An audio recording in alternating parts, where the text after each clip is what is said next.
Hello friends, আমি মানফি। আর এই দেখো আমার আউটফিট। আজকে আমরা কোথাও যাচ্ছি, কিন্তু কোথায় যাচ্ছি সেটা আমরা কেউ জানি না। তো বাড়ি থেকে বেরিয়ে পড়লাম সকাল সকাল। সকাল বলতে সেই ওই 11টা নাগাদ। দেন তারপর রাস্তা দিয়ে চলতে চলতে চলতে চলতে আমরা পৌঁছে গেলাম কার্শিয়াং। যাচ্ছি কোথায় সেটা কিন্তু এখনও কেউ জানি না। এবার পাহাড়ে যাব আর টয় ট্রেন দেখবো না, এটা কখনো হয়? তো আজকেও আমরা টয় ট্রেন দেখে নিলাম। দেন আমরা আবার আমাদের অজানা উদ্দেশ্যে বেরিয়ে পড়লাম।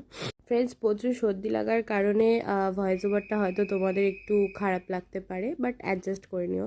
অ্যান্ড এখানেও আমরা এখনও পর্যন্ত জানি না যে আমরা কই যাচ্ছি। তারপরে কার্শিয়াংয়ে একটা ছোট্ট জায়গা ছিল, সেখানে একটুখানি ব্রেক নিলাম, দাঁড়ালাম।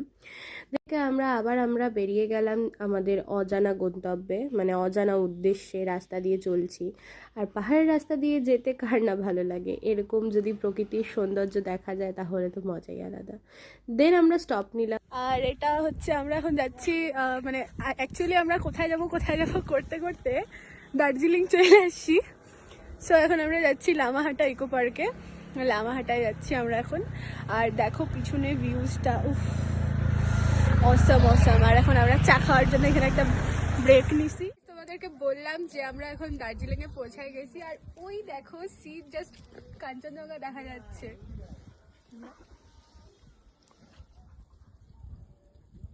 ওই সময় মেঘে ঢেকে যাওয়ায় দেন আমি পরে আবার ভিডিও করেছিলাম। আর তারপরে তো আমাদের গন্তব্য এখন তোমরা জেনেই গেছো, মানে আমরাও জেনে গেছি যে আমরা কোথায় যাচ্ছি অ্যাট লাস্ট। দেন আমরা লামাহাটার উদ্দেশ্যে বেরিয়ে পড়লাম। আর এখানের যে বাজে রাস্তা ছিল ফ্রেন্ডস, ও মাই গড, মানে এত টার্নিং এত খারাপ রাস্তা, মানে বলার বাইরে। দেন আমরা দেখতে দেখতে পৌঁছে যাচ্ছি। আর এখানে একটা তাপস হোটেল আছে, সেটা পার করলেই পৌঁছে যাবে লামাহাটা। দেন এখানে আমরা 20 টাকা করে টিকিট কেটে নিয়েছি, পার হেড 20 রুপিস ছিল।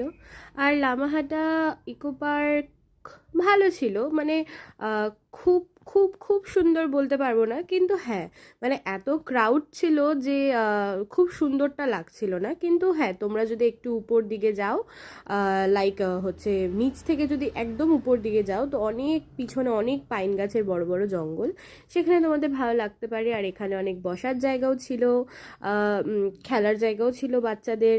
আর বড় বড় কটেজও ছিল, ছোট ছোট, মানে বসার জন্য আর কি। তো সেখানে তোমরা এনজয় করতে পারো।